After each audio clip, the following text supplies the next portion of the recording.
Muito bem-vindo a mais um podcast Universo AF Bragança, hoje na cidade de Bragança.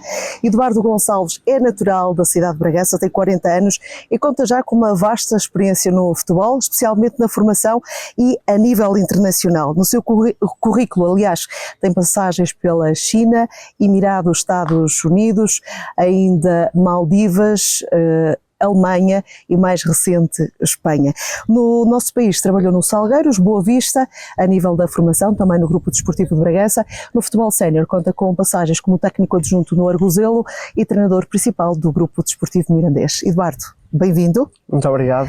Eu é que agradeço a tua disponibilidade para estares aqui connosco a falar da tua experiência no futebol e além fronteiras. És dos muitos treinadores portugueses que dá o seu contributo e mostra o que bem se faz do futebol português fora de Portugal. Desde já saber porquê a formação. Sabemos, e há quem diga que os melhores treinadores devem estar na formação. Sabemos que isso nem sempre é possível, porque os melhores treinadores, não estou a dizer que os treinadores da formação não são bons, obviamente são bons, mas normalmente optam pelos séniores, porque há quem diga que aí é que se ganha dinheiro, não é? Porquê a formação, Eduardo? Bem, em primeiro lugar, agradecer o poder estar aqui mais uma vez. Sobre essa questão, é uma coisa que eu adoro fazer, é desenvolver jogadores, porque quando se fala no desenvolvimento de jogadores... Um processo longo. É um processo longo e há que haver muito conhecimento de diversas áreas. O saber só de futebol, só do treino, não é suficiente. Aliás, só o treino pouco contribui para um desenvolvimento de um jogador. Principalmente nos dias de hoje, onde o desenvolvimento cognitivo é ligeiramente superior àquilo que tem que ser questões táticas e técnicas, e é uma coisa que eu adoro fazer, é desenvolver e ver melhoria do jogador e conseguir contribuir para o desenvolvimento desse mesmo jogador, independentemente da idade. Já trabalhei, tive a sorte, posso dizer que tive a sorte de trabalhar com todas as idades, desde 5, 6 anos até... Todas elas com especificidades diferentes, não é? Completamente. E aí é que está o bonito da coisa, é nós vermos o contexto, vermos a necessidade não só do jogador, mas também do contexto onde ele está inserido e nós mesmos, treinadores, arranjarmos soluções para os seus problemas, porque cada contexto tem um problema diferente. Então nós temos que perceber qual é o problema, quer do contexto, quer do subcontexto também, que é muito importante perceber qual é o subcontexto do contexto, e a partir daí arranjar soluções. E é mais fácil trabalhar com os escalões etários mais baixos, tipo iniciados, ou com aqueles escalões que estão mais próximos de dar o salto para os séniores, como o escalão de júniores? Tudo depende, é diferente. É diferente, e o que difere é exatamente a capacidade cognitiva, porque nós já apanhei talentos com 10, 12, 14, 15, e já apanhei talentos como o André Gomes, como o Bruno Fernandes, já apanhei vários talentos que, por exemplo, Bruno Fernandes, eu com 15, 14 anos... Trabalhaste com ele no Boa Vista. Exatamente, nunca pensaria que poderia chegar a este nível, porque havia os tais ditos talentos diferenciados, mas cognitivamente ele já era o que é hoje, super competitivo, super ambicioso, não gostava de perder, nem por nada, nem num treino. Portanto, essa mentalidade ele já tinha, e hoje em dia é aquilo que um jogador que nós percebemos que é o mais difícil de trabalhar, porque a técnica e a tática pode-se transmitir e melhorar, mas a mentalidade ou se tem ou não se tem. É muito difícil conseguirmos moldar um jogador, principalmente com idades já avançadas. Eu acho que a partir de 15, 16 o jogador já tem esse caráter e já está vocacionado para ou não. Portanto, a dificuldade das idades, eu acho que depende da mentalidade de cada jogador.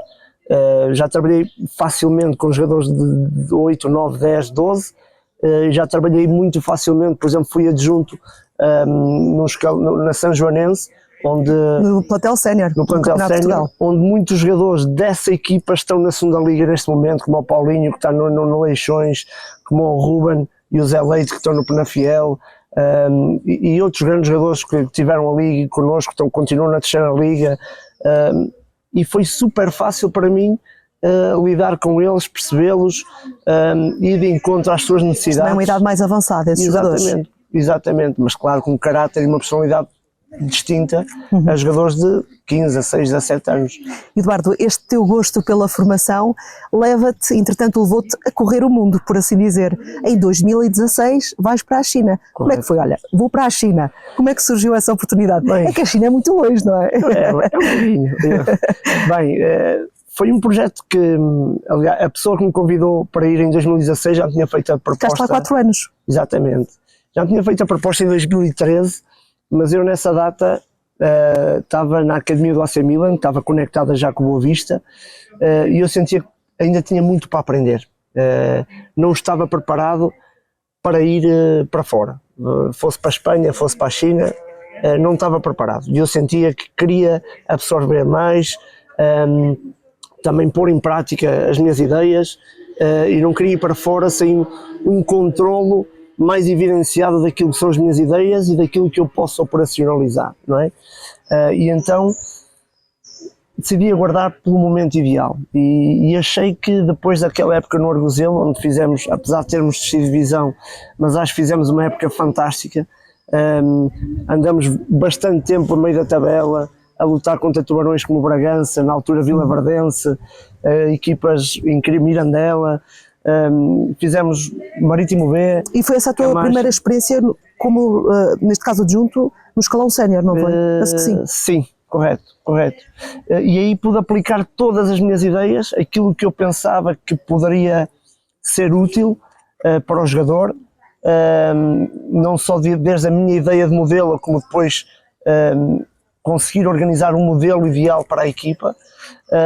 E foi um ano extremamente interessante e extremamente produtivo em termos de aprendizagem. Eu aprendi muito e consegui perceber que realmente as minhas ideias davam resultado. Mas depois aí também já começaste a sentir aquele clique que precisavas de um desafio maior. Correto. Então foi aí que surge a China. Exatamente. É? Nesse mesmo ano tive a mesma abordagem da mesma pessoa de 2013 para ir para a China e eu aí já me senti totalmente à vontade. Então lá foste para tu, poder sair. Não é? Exatamente. Para um país completamente diferente do nosso. Diferente. Então a língua nem se fala. Aprendeste a falar chinês pelo menos? Falo mandarim.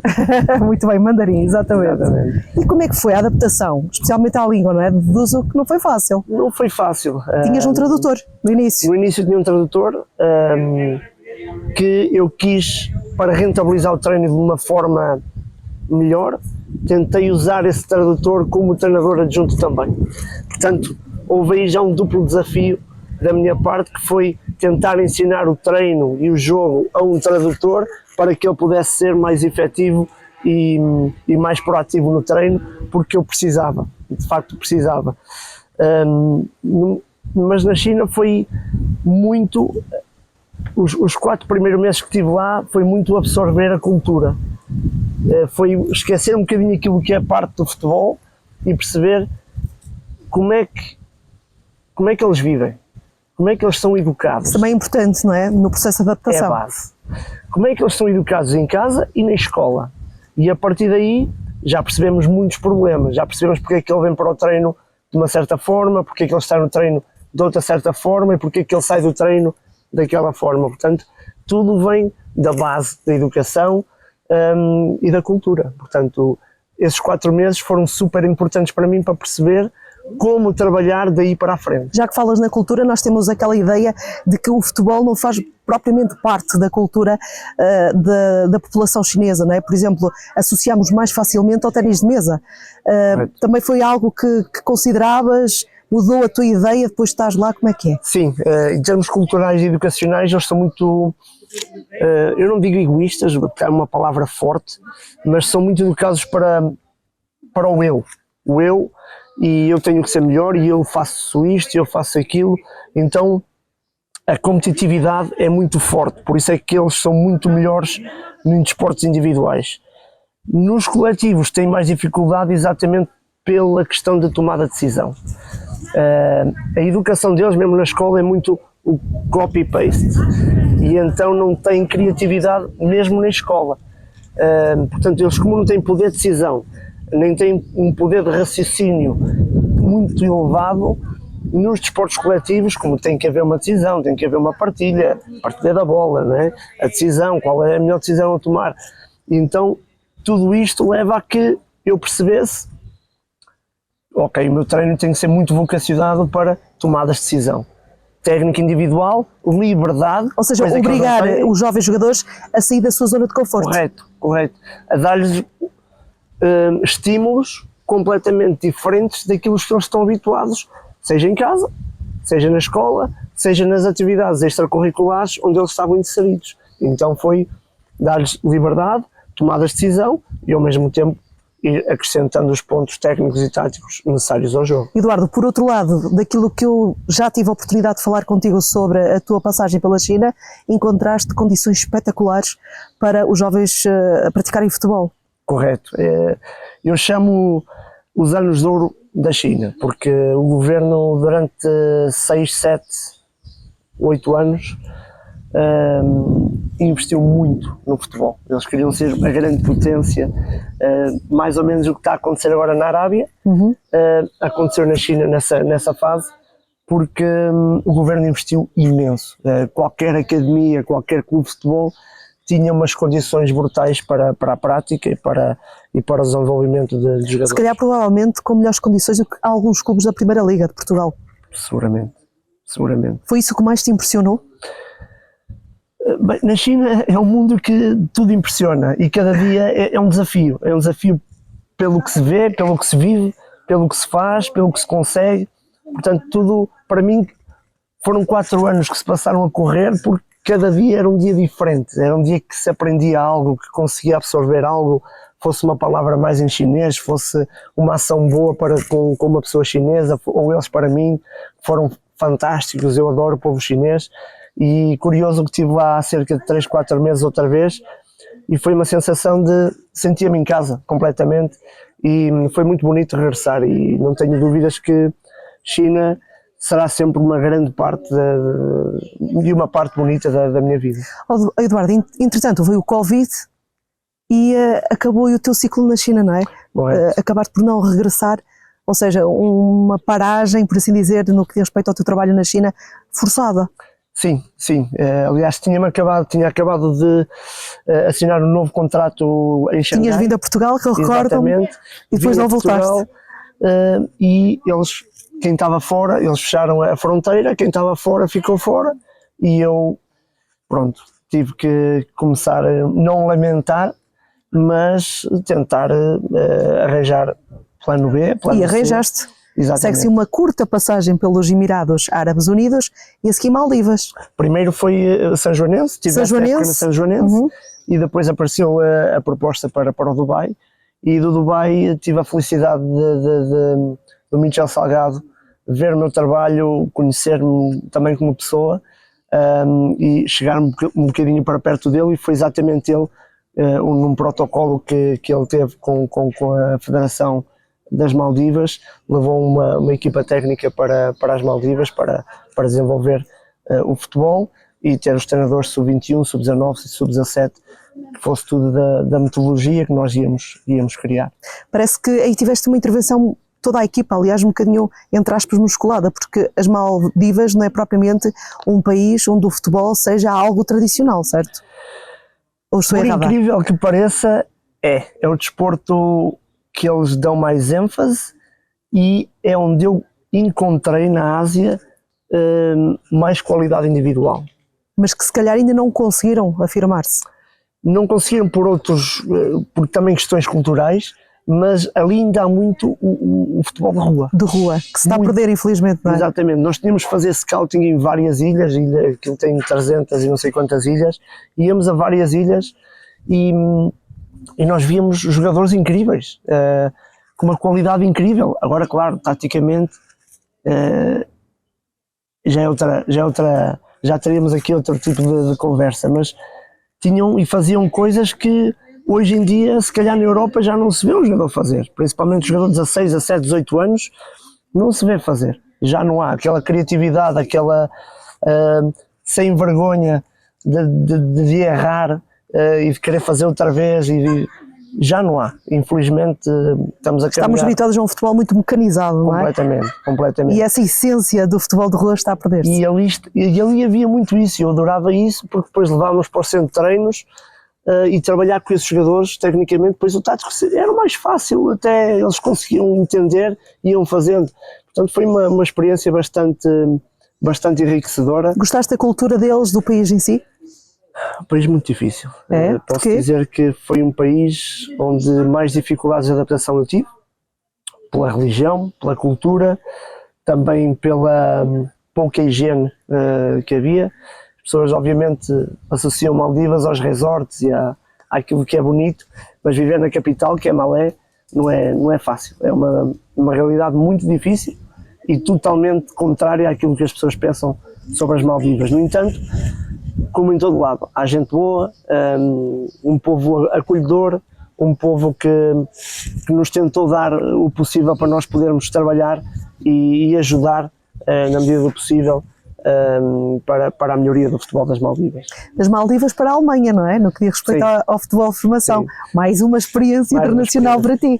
Sim, era um desejo meu. A Alemanha um bocadinho mais próximo daquilo que é Portugal, não é? Exatamente. Não, eu senti a necessidade de voltar ao continente europeu. De voltar à Europa, porque muitas das ideias que nós temos, há sítios e há contextos que nós não conseguimos pôr em prática. E quando se fala das diferentes metodologias, nomeadamente a que eu trabalho mais, que é a priorização tática, ali há contextos que não se pode falar em metodologias. Tem que se falar em soluções dia após dia, semana após semana, ir limando arestas, ir melhorando coisas que faltam, e uma priorização muito criada por nós, fugindo um bocadinho àquilo que pode ser uma realidade mais competitiva, como a europeia, não é? E aqui, com a qualidade dos jogadores que há na Europa, com a qualidade competitiva que há, os quadros competitivos ajudam também, portanto, aqui poderia aplicar muito mais aquilo que eu acho que é a metodologia de treino, porque isso também me faz evoluir a mim, como treinador.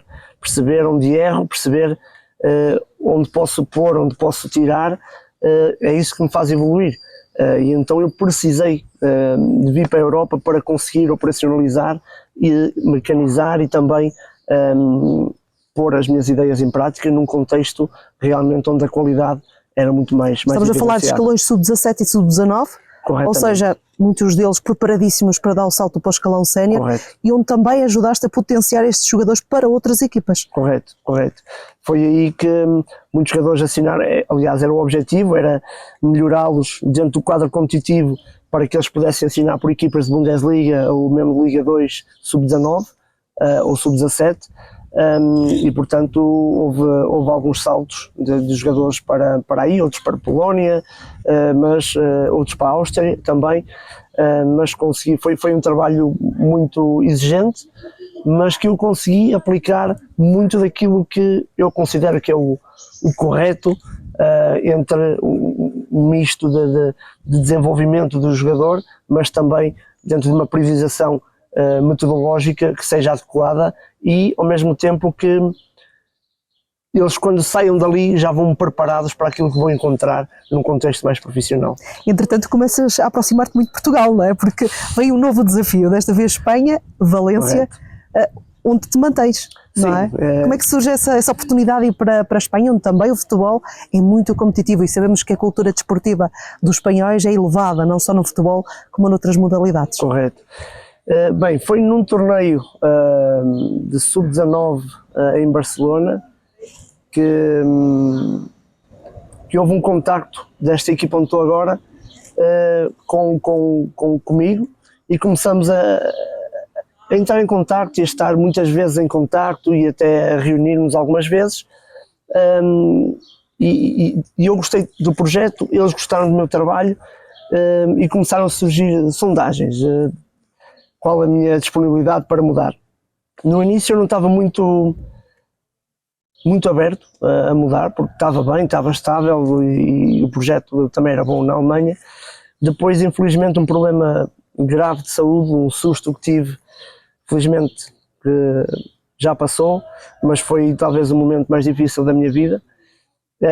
Fez-me pensar e que se calhar seria uma boa escolha mudar mais perto de Portugal, para um clima também bastante favorável, porque é uma cidade de Valência muito, muito boa em termos de clima, e então, juntamente com as pessoas que me são próximas e que me ajudam bastante nas minhas escolhas, tomamos a decisão de mudar para Valência. O projeto eu já conhecia, quiseram melhorá-lo. Trabalhas com o escalão sub-20? É uma equipa sub-23, temos jogadores entre os 17 e os 23, um ou outro acima dos 23. Não sou fácil sinal de formação, não é? Exatamente, e o projeto acaba a ser exatamente semelhante ao da Alemanha, mas muito mais profissional, porque estamos conectados com equipas profissionais. O Valência está ali ao lado, podemos mandar os jogadores imediatamente para o Valência, para o Levante, para outros clubes da segunda ref, que ainda conseguimos assinar um jogador lá.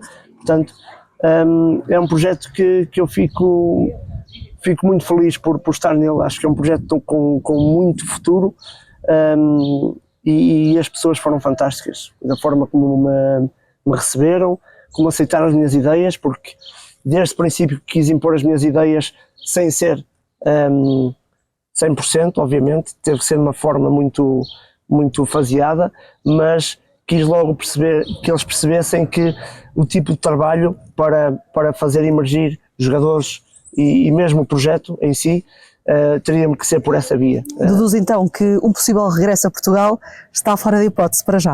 Não está fora de hipótese, há sondagens, continua a haver, há um agente que está a trabalhar diretamente comigo também, para perceber o que é que pode surgir. Mas gostarias de regressar para trabalhar na formação?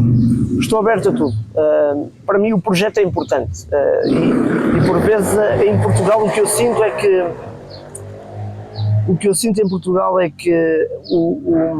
o conceito de projeto é muito limitado e é muito castrante, porque se há um projeto significa que todos os projetos necessitam de tempo, e é coisa que em Portugal ninguém dá, é tempo. Não há paciência? Não há paciência, basta ter 2, 3 resultados, já se questiona, já se fala, e por isso é que nós somos dos países da Europa com mais danças de treinadores, e eu vejo isso desde os distritais até à Primeira Liga. Não estamos a falar de pode acontecer numa ou outra divisão onde há mais exigência, não, é cultural, já se tornou cultural e está muito enraizado em todo lado. Até equipas distritais, ok, não ganhou 2, 3 jogos, salta, sai o Zé e entra o Vítor, e é assim que Portugal vê os projetos, e é uma coisa que a mim me custa, porque todo ser humano necessita de estabilidade, e tal como o clube necessita de estabilidade. Ok, passado 1 ano, 2 anos, não resultou, não se chegou aos objetivos pretendidos, ok, há que mudar alguma coisa, mas quando se fala em projeto, ou se fala num projeto, seja projeto, então ok, vamos falar em resultados e não em projetos. Portanto, Portugal está já se tornou cultural essa falta de paciência e essa dança de treinadores contínua, que por isso é que eu digo, aberto a Portugal estou, depende do projeto. Já que falaste aí na questão distrital, deduzo que continuas sempre muito atento ao que se passa no distrito de Bragança. Sempre. Tanto a nível de séniores como de formação. Correto. Como é que olhas para o panorama atual? Bem, falando da formação, que para mim gosto, é uma paixão que eu tenho, senti nestes últimos 2 anos que houve mudanças e até positivas. Agora, acho que continua a haver um bocadinho de falta de infraestruturas para certas. Se queremos evoluir e fazer os jogadores evoluir, quem os comanda são os treinadores e os coordenadores, precisam de outro tipo de infraestrutura. E por vezes treinar num quarto de campo, em meio campo, não ajuda em nada o treinador a poder desenvolver se calhar 20, 30 jogadores que estejam nesse mesmo espaço. Portanto, acredito que, e custa-me dizer isso, mas eu sou bastante frontal e não tenho problemas nenhuns em o dizer. Eu acho que Bragança é uma cidade que investe muito pouco no desporto, não falo só no futebol. Acho que em termos desportivos não estamos nem perto daquilo que seria o normal. O normal. Podem falar que há falta de números, há falta de outras coisas, mas sei que há possibilidade de se investir um bocadinho mais, porque os jovens necessitam, para a prática desportiva, e volto a repetir, não só no futebol, porque há meninos que gostam de praticar basquetebol, voleibol, natação, e quando o Bragança estava na Distrital, ou seja, não este ano, passou há 2 anos, se formos ver todas as modalidades, não havia uma modalidade no Nacional. Nem futsal, nem natação, nem basquetebol, nem... A nível de formação. Correto. Nenhum, e não sei se também a nível séniores se haveria. Mas estás a falar só do Concelho de Bragança. Bragança mesmo. A cidade não tinha uma modalidade fora do distrito ou fora da região. E isso, quando se olha para fora e se vê, por exemplo, Mirandela com equipas que estão na Nacional e que têm vários desportos até com bastante saída em termos nacionais, Vila Real igual, próprio Macedo, como macedense, costuma fazer sempre boas campanhas, e foi triste esse ano eu olhar e nenhuma modalidade da cidade, e estamos a falar de uma cidade Bragança, não é? Com nome e com gente capaz, porque há talento aqui, há talento de capacidade humana, de mentalidade, há talento aqui. O exemplo disso é que daqui já saíram grandes talentos, como o Pizzi, que é a nossa maior referência também, não é? Ronaldo Pereira no futsal, entre outros. Há talento, e não só desportivo, também as pessoas têm muito valor aqui, nós lutamos muito para conseguir pouco. E o facto de ter já corrido o mundo, por assim dizer, consegues ainda ter uma percepção maior disso, de valorizar ainda mais aquilo que é nosso. Correto. E eu percebo que as pessoas aqui estão num ciclo, é um ciclo, mas trabalham muito para tentar algo. E às vezes esse pouco não é valorizado. E temos que valorizar o pouco, porque às vezes o pouco é muito. E temos que valorizar isso. E a mim, eu que estou fora e gosto de acompanhar, não só o desporto, mas também tudo que diz respeito à política e a tudo que é sociedade em geral. E eu acho, e Bragança merece equipas desportivas, não só, volto a dizer, não só no futebol, mas noutras modalidades, apoios, para que possamos mostrar-nos a outro tipo de massa. Não só estarmos aqui fechados ao nosso distrito e à nossa gente. Acho que temos que mostrar ao país o que nós somos capazes de fazer, e para isso é preciso realmente esse investimento. E eu digo, não invistam, é um investir em infraestruturas e ao mesmo tempo é investir em pessoas, porque são as pessoas que fazem o resto. Eduardo, para terminar, ainda tínhamos muito a conversar, é verdade, e oportunidades não vão faltar. Para terminar, o que é que tu guardas destas experiências todas que já tiveste em contextos tão diferentes? Bem, muita coisa, Dudu. É verdade, vem assim muita, mas tudo aquilo que fez-me enriquecer imenso como ser humano, acima de tudo, mais do que profissional, do profissional que sou, e cada vez mais completo, sinto, mas mais do que isso, como ser humano, perceber as outras pessoas, a necessidade dos outros, tentar chegar a um ponto de compreensão mais facilmente, ter o controle emocional também está muito mais regulado, isso ajuda muito nas minhas tomadas de decisão, na minha liderança também, no dia a dia, não só liderar o meu corpo técnico, que é bastante grande, liderar também os jogadores e toda a estrutura, portanto, tudo isso, mas foi exatamente porque como ser humano evolui muito. E depois há outra parte que eu digo, que é: nesta vida não somos mais nem menos do que aquilo que partilhamos.